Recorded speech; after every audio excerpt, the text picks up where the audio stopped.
സുനിൽ ബോസിൻ്റെ മറ്റൊരു വീഡിയോയിലേക്ക് എല്ലാവർക്കും സ്വാഗതം. ഞാൻ സുനിൽ, പത്തനംതിട്ട. വീഡിയോ ആദ്യമായി കാണുന്നവർ സബ്സ്ക്രൈബ് ചെയ്യാൻ മറക്കാതെ ഇരിക്കുക, ബെൽ ബട്ടൺ പ്രസ് ചെയ്യുക, അതുപോലെ ലൈക്ക്, ഷെയർ, കമൻറ്റ് ചെയ്യുക.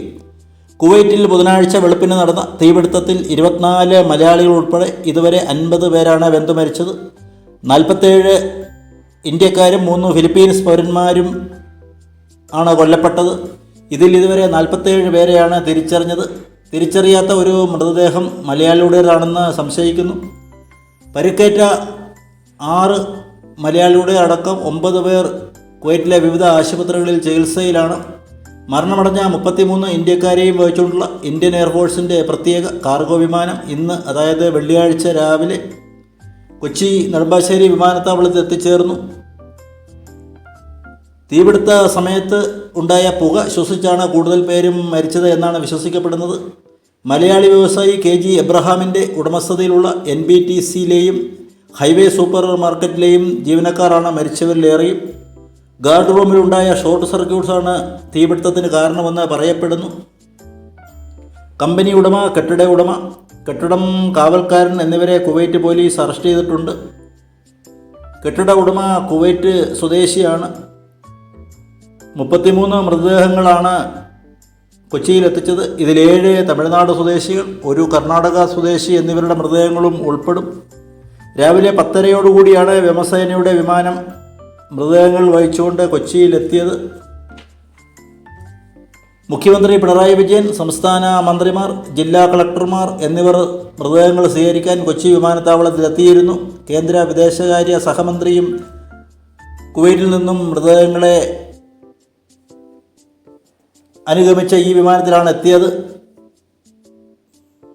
അപകടത്തിൽ കൊല്ലപ്പെട്ട എല്ലാ ഇന്ത്യക്കാരുടെയും മൃതദേഹങ്ങൾ കൊച്ചിയിലാണ് എത്തിച്ചത്. പൊതു ദർശനത്തിന് ശേഷം മലയാളികളുടെ മൃതദേഹങ്ങൾ അവരവരുടെ നാട്ടിലേക്ക് കൊണ്ടുപോകും. പശ്ചിമ ബംഗാൾ, പഞ്ചാബ്, ബീഹാർ, ഒഡീഷ എന്നീ സംസ്ഥാനങ്ങളിൽ ഉള്ളവരും മരിച്ചിട്ടുണ്ട്. അവരുടെ മൃതദേഹങ്ങൾ ഇതേ വ്യോമസേനാ വിമാനത്തിൽ ഡൽഹിയിലെത്തിക്കും. അതിനുശേഷമാണ് അവരുടെ ജന്മനാടുകളിലേക്ക് കൊണ്ടുപോകുന്നത് എന്നാണ് അറിയുന്നത്. 7 തമിഴ്നാട് സ്വദേശികൾ മരിച്ചവരിലുണ്ട്. അവരുടെ മൃതദേഹങ്ങൾ സ്വീകരിക്കാൻ തമിഴ്നാട് മന്ത്രിയും കൊച്ചിയിൽ എത്തിയിട്ടുണ്ട്. വാളയാർ അതിർത്തി വരെ പോലീസ് എസ്കോർട്ടിൽ ഇവ എത്തിക്കുമെന്നാണ് അറിയാൻ കഴിയുന്നത്. 25 ആംബുലൻസുകളാണ് മലയാളികളുടെ മൃതദേഹങ്ങൾ നാട്ടിലെത്തിക്കാൻ വേണ്ടി ഏർപ്പെടുത്തിയിരിക്കുന്നത്. കൊല്ലം ജില്ലയിലെ 4 പേര്, കോട്ടയം ജില്ലയിലെ 3 പേര്, പത്തനംതിട്ടയിൽ നിന്നും 6 പേര്, അതുപോലെ തിരുവനന്തപുരം, തൃശ്ശൂർ, കാസർഗോഡ്, മലപ്പുറം എന്നീ ജില്ലകളിൽ നിന്നുള്ള ആൾക്കാർ അപകടത്തിൽപ്പെട്ടിട്ടുണ്ട്. ഏറ്റവും പുതിയ വിവരമനുസരിച്ച് 50 പേരാണ് ഈ അപകടത്തിൽ കൊല്ലപ്പെട്ടത്. പ്രത്യേക ആംബുലൻസുകളിൽ എല്ലാവരുടെയും വീട്ടിൽ മൃതദേഹങ്ങൾ എത്തിക്കും. കേരളത്തിന് വെളിയിൽ ഉള്ളവരുടെ മൃതദേഹങ്ങൾ പോലീസ് എസ്കോർട്ടിൽ സംസ്ഥാന അതിർത്തി വരെ എത്തിക്കുമെന്നാണ് അറിയാൻ കഴിയുന്നത്. കേന്ദ്രമന്ത്രി ശ്രീ സുരേഷ് ഗോപി ഉൾപ്പെടെ നിരവധി പ്രമുഖ വ്യക്തികൾ എയർപോർട്ടിൽ എത്തിയിരുന്നു. ബന്ധുക്കൾ ഉൾപ്പെടെയുള്ളവരെ സുരേഷ് ഗോപി ആശ്വസിപ്പിക്കുന്നത് കാണാമായിരുന്നു. 25,000 പേർക്ക് ജോലി കൊടുക്കുന്ന സ്ഥാപനമാണ് NBTC. തിരുവല്ല നിരണം സ്വദേശിയായ KG എബ്രഹാമാണ് ഇതിൻ്റെ ഉടമ. കൊച്ചിയിലെ മരടിലുള്ള ക്രൗൺ പ്ലാസ ഉൾപ്പെടെയുള്ള ഹോട്ടലുകൾ അദ്ദേഹത്തിന് സ്വന്തമാണ്. കുവൈറ്റിലെ പ്രമുഖ വ്യവസായിയാണ്.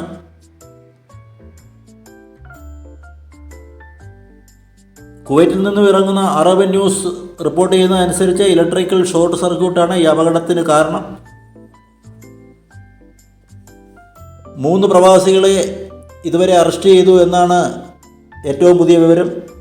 കുറ്റകരമല്ലാത്ത നരഹത്യക്കാണ് അവർക്കെതിരെ കേസെടുത്തിരിക്കുന്നത്. ചോദ്യം ചെയ്ത ശേഷം ഇവരെ വിട്ടയച്ചു എന്ന വാർത്തകളും വരുന്നുണ്ട്.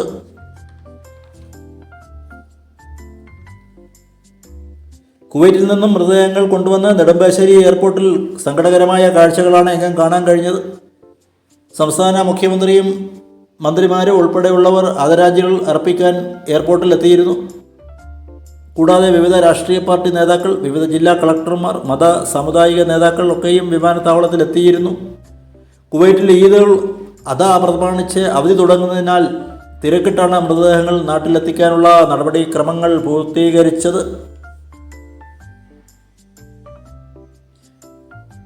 ഇതിനിടെ പ്രധാനമന്ത്രിയുടെ ദുരിതാശ്വാസ നിധിയിൽ നിന്നും മരിച്ചവർക്ക് 2 ലക്ഷം രൂപ പ്രഖ്യാപിച്ചിട്ടുണ്ട്. കേരള സർക്കാർ 5 ലക്ഷം രൂപയാണ് പ്രഖ്യാപിച്ചിരിക്കുന്നത്.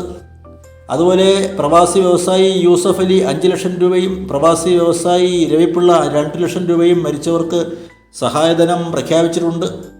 തൊഴിൽ ദാതാവായ NBTC കമ്പനി 7 ലക്ഷം രൂപയാണ് മരിച്ചവർക്ക് ധനസഹായമായി പ്രഖ്യാപിച്ചിരിക്കുന്നത്. കൂടാതെ അവരുടെ അടുത്ത ബന്ധുക്കളിൽ ഒരാൾക്ക് ജോലിയും വാഗ്ദാനം ചെയ്യുന്നുണ്ട്.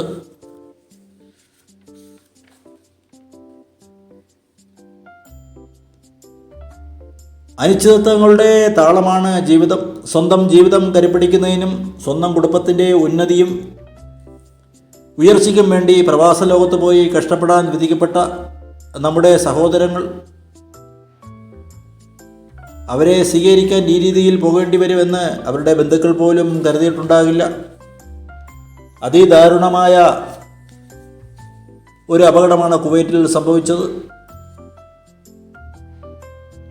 നിരവധി മോഹഭംഗങ്ങളുമൊക്കെ ആയിട്ട് പ്രവാസ ലോകത്ത് ജീവിതം ഹോമിക്കേണ്ടി വരുന്ന നമ്മുടെ സഹോദരങ്ങളാണ് ഇത്തരുണത്തിൽ അവരുടെ അകാല മൃത്യു സംഭവിച്ചിരിക്കുന്നത്.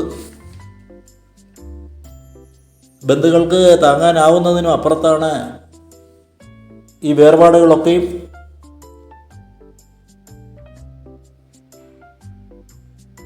മരണമടഞ്ഞ ഓരോ വീട്ടിലെയും